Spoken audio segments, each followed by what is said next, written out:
tous et bienvenue sur Artifice, votre émission culturelle de Sciences Po TV. Aujourd'hui, on vous emmène découvrir un designer, Nicolas Fam.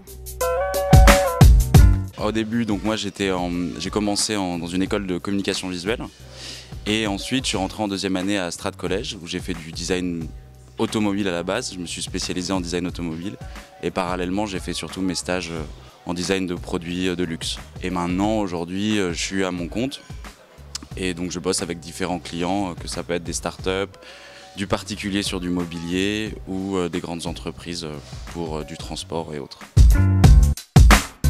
J'ai découvert finalement qu'on était toujours à travailler avec la main, à dessiner, à observer les gens, à observer les usages et d'arriver à développer un produit d'un petit croquis jusqu'à le prototypage, faire les maquettes, les choses comme ça, tester avec les utilisateurs. Et c'est vraiment tout ce principe-là qui m'a séduit.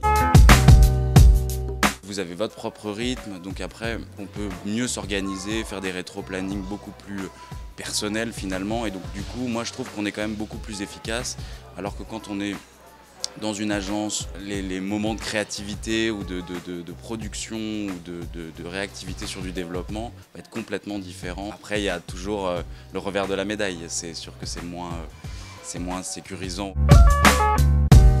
C'est du mobilier. En fait, j'ai développé une gamme de mobilier. J'ai fait un fauteuil et des tables basses que j'ai développé pour la Design Week de Paris en 2014. Et ce qui était intéressant, c'était vraiment de partir du coup de zéro, c'est ça le petit croquis, la petite idée, et en fait vraiment développer du coup tout ce processus avec toutes les étapes de création. Un designer produit, pareil, c'est-à-dire qu'il va designer un produit, va dessiner un produit avec un certain regard sur l'innovation, mais essentiellement sur l'usager. Comment il utilise l'objet, comment il le perçoit, quand est-ce qu'il va le rencontrer dans sa journée ou dans sa vie. Et c'est à partir de ces contraintes-là d'usage qu'on développe du coup un produit. Alors pas du tout. En fait, le design a été développé grâce à l'industrie. C'est-à-dire qu'il y a eu plusieurs révolutions industrielles et en fait le design est arrivé. Au début, on appelait ça un esthéticien industriel. Le premier, il s'appelle Raymond Lévy, qui est un Français. Et lui, c'était vraiment de couvrir un peu toutes ces machines avec, où il y avait plein de boulons, où il y avait plein de saleté, il fallait rendre les choses juste plus beau. Donc l'usage n'était pas tellement là. Et puis au fur et à mesure des années, et surtout aujourd'hui, la création de design doit être toujours basée sur, et souvent en tout cas liée à l'industrie. On ne dessine pas un fauteuil, une chaise ou un produit si c'est une seule pièce ou si c'est 10 000, 1 million de pièces. Et donc les contraintes sont différentes. Donc un produit qui n'est pas utilisable, c'est pas du design. Là, à ce moment-là, c'est de l'art. Mais du coup, c'est pas un designer. Rajouter, on va dire, une sorte de poésie un petit peu dans les objets. C'est-à-dire une poésie un peu d'usage.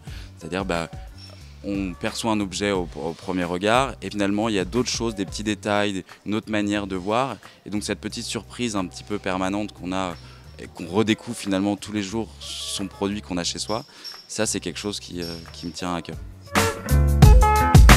Par la plupart des gens, un designer, c'est quelqu'un qui dessine et qui dessine des chaises rondes. En gros, globalement, c'est un peu ça, quoi. C'est un truc stylé. Aujourd'hui, mais il y a une nouvelle tendance aujourd'hui qui arrive, c'est que le design va vraiment, vraiment dessiner un usage, donc vraiment aussi interférer aussi beaucoup plus dans la vie des gens, plus que faire la simple déco, quoi. Et donc maintenant, pour innover vraiment dans son secteur, les gens comprennent que le design devient de plus en plus important. La curiosité, totalement essentielle. Il faut se nourrir de plein de choses. Et se poser beaucoup de questions, c'est-à-dire mais comment c'est fait cet objet, pourquoi les gens l'utilisent comme ça. Le travail, clairement, ça faut beaucoup travailler justement pour se confronter justement à toutes ces inspirations, à toutes ces choses qu'on a vues et essayer de vraiment concrétiser ça. Le plus important aujourd'hui, c'est que tout le monde soit curieux du design. Ça ne veut pas dire qu'il faut en faire, pas nécessairement, mais c'est aussi d'essayer de comprendre aussi les différents outils, les différentes manières de percevoir les choses. Et c'est aussi, et c'est cette synergie qui va s'opérer avec le marketing, l'ingénierie, la politique et tous ces et d'autres domaines avec le design qui va faire du coup développer des produits qui vont vraiment être innovants en termes d'usage, mêlé aussi un peu avec la techno et arriver voilà, à toujours communiquer quelque chose de nouveau. Merci beaucoup et à bientôt sur Artifice.